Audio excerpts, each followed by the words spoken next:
सर्वभूतस्थितं यो मां भजति एकत्वमास्थितः सर्वथा वर्तमानेऽपि स योगी मयि वर्तते। आत्म उपमयेन सर्वत्र समं पश्यति ये अर्जुन, सुखं वा यदि वा दुःखं स योगी परमतः। जो पुरुष एक ही भाव में स्थित होकर संपूर्ण भूतों में आत्म रूप से स्थित मुझ सच्चिदानंद घन वसुदेव को भजता है, वह योगी सब प्रकार से बरतता हुआ भी मुझ में ही बरतता है। हे अर्जुन, जो योगी अपनी भांति संपूर्ण भूतों में सम देखता है और सुख अथवा दुख को भी सब में सम देखता है, वह योगी परम श्रेष्ठ माना गया है। अर्जुन उवाच, यो अयम योगः त्वया प्रोक्तः साम्येन मधुसूदन, इतश्याम अहम न पश्यामि चंचलत्वात् स्थितिं स्थिराम्। अर्जुन बोले, हे मधुसूदन, जो यह योग आपने संभाव से कहा है, मन के चंचल होने से मैं इसकी नित्य स्थिति को नहीं देखता हूँ। चंचलम ही मन कृष्ण परमाथि बलवत दृढ़म तस्य हम निग्रम मन्ये वायु सुदुष्करम। क्योंकि हे श्री कृष्ण, यह मन बड़ा चंचल परमतन स्वभाव वाला, बड़ा दृढ़ और बलवान है, इसलिए इसका बस में करना मैं वायु को रोकने की भांति अत्यंत दुष्कर मानता हूँ। श्री भगवान वाच, असंशयम महाबाहो मनः दुर्निग्रहं चलम अभ्यासेन तो कौन्ते वैराग्येण च गृह्यते।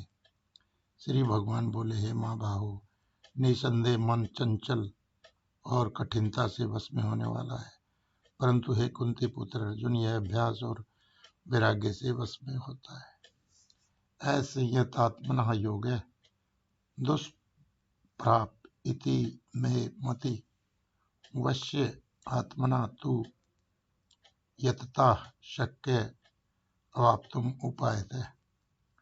जिसका मन वश में किया हुआ नहीं है, ऐसे पुरुष द्वारा योग दुष्प्राप्य है, और वश में किए हुए मन वाले प्रयत्नशील पुरुष द्वारा साधन से उसका प्राप्त होना सहज है।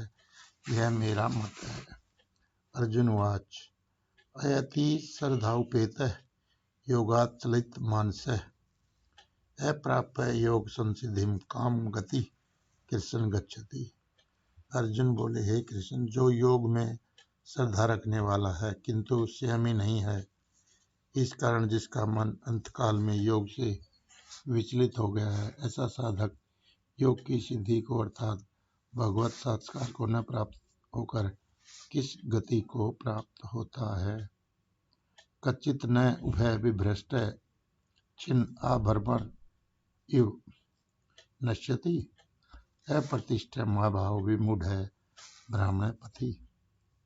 हे महाबाहो, क्या वह भगवत प्राप्ति के मार्ग में मोहित और आश्रय रहित पुरुष छिन्न भिन्न बादल की भांति दोनों ओर से भ्रष्ट होकर नष्ट तो नहीं हो जाता है। एतत् में संशयम कृष्ण छेतुम हरसि ऐसे स्थित तत् अन्य संशय अस्य छेता न ही उपपद्यते। हे कृष्ण, मेरे इस संशय को संपूर्ण रूप से छेदन करने के लिए आप ही योग्य हैं, क्योंकि आपके सिवा दूसरा इस संशय का छेदन करने वाला मिलना संभव नहीं है। श्री भगवान वाच, पार्थ न एव हि न अमुत्र विनाशः तस्य विद्यते न ही कल्याणकृत कश्चित् दुर्गतिं तात गच्छति।